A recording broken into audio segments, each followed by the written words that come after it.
Man, John Wall's speech is crazy and we're going to talk about it. What would have kept him on the Wildcats?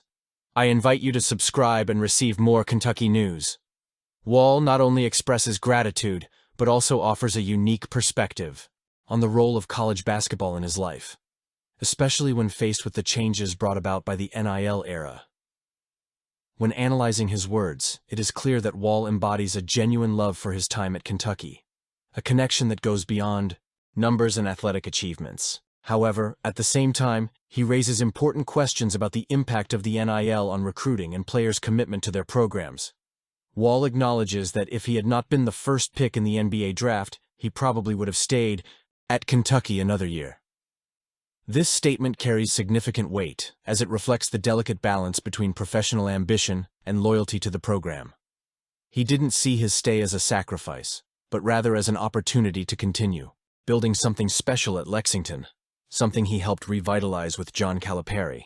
The culture Wall helped create, marked by fun, competitiveness, and pride, was a transformative experience for him and the program.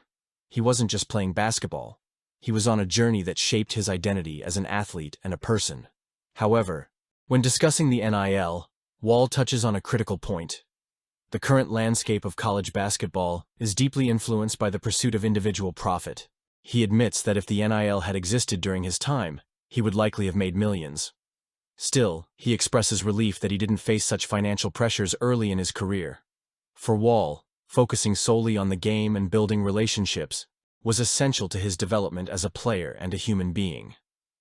He suggests that an overemphasis on money can distract athletes from valuable experiences, like the one he had at Kentucky.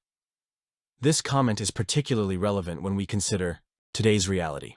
NIL has brought undeniable benefits, allowing athletes to monetize their fame and talent.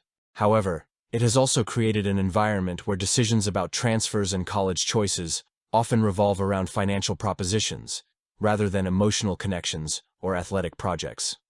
Wall seems to suggest that while it is fair for players to be compensated, the spirit of college basketball risks being diluted if money becomes the primary driver of decisions. He mentions the need for limits, an important caveat to ensure the sport does not lose its essence. Wall's view contrasts with the current mindset of some prospects, who may prioritize lucrative NIL offers over cultural or athletic fits. While Wall speaks of his love for Kentucky, a love that transcends his brief one-year stint, many young players seem more concerned with the immediate financial return. This begs the question, is it worth it?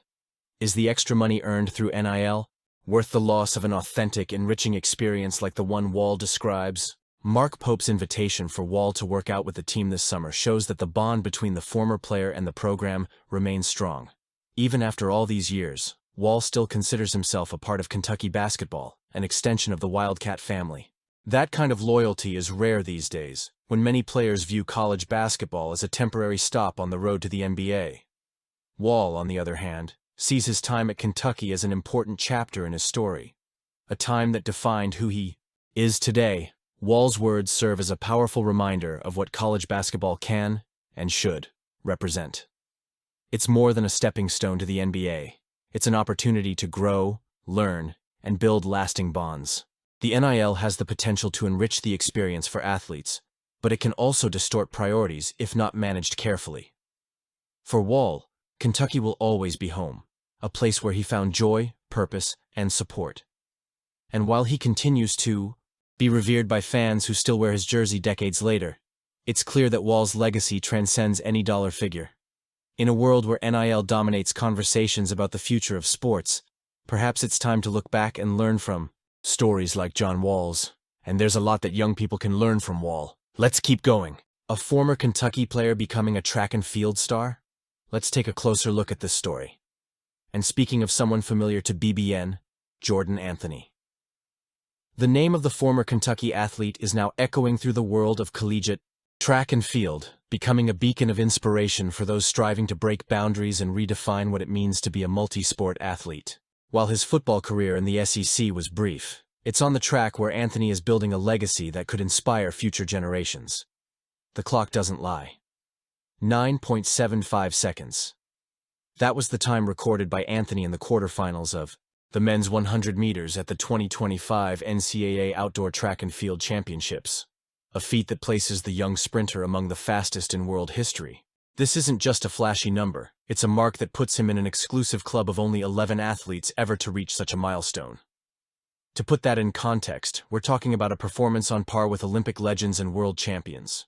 And here stands Anthony, a young man who was still developing his football career not long ago, now competing at a level few can even dream of.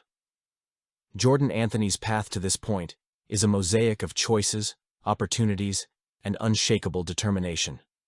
Although Anthony redshirted most of his freshman football season, appearing in just 2 games, his presence was already felt within the program. But it was on the track where he truly began to shine. As a freshman, Anthony made his mark by breaking school records in the 60 meters, 6.55 seconds, and 100 meters, 10.16 seconds, earning All-American honors and proving that his natural speed was a powerful asset in any arena. But fate had new chapters in store for Anthony.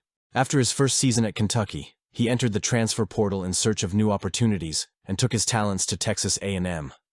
Under Jimbo Fisher, one of the most respected coaches in the NCAA, Anthony continued developing as a football player. However, the call of the track remained strong. Following another transfer, he landed at Arkansas, where, despite a secondary role on the football team in 2024, he managed to post solid numbers: 8 receptions for 111 yards over 205 offensive snaps. But once again, it was on the track where Anthony found his true stage, returning to sprinting to write a new chapter in his career.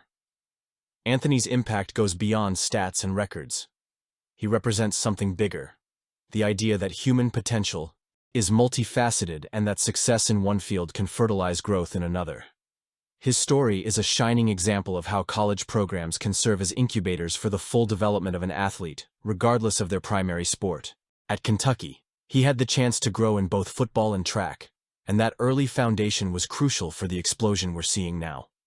The work of Mark Stoops and his staff in creating an environment where multi-sport athletes can thrive deserves recognition. Even though Anthony didn't stay long in Kentucky's football program, his time there was a springboard for what came next.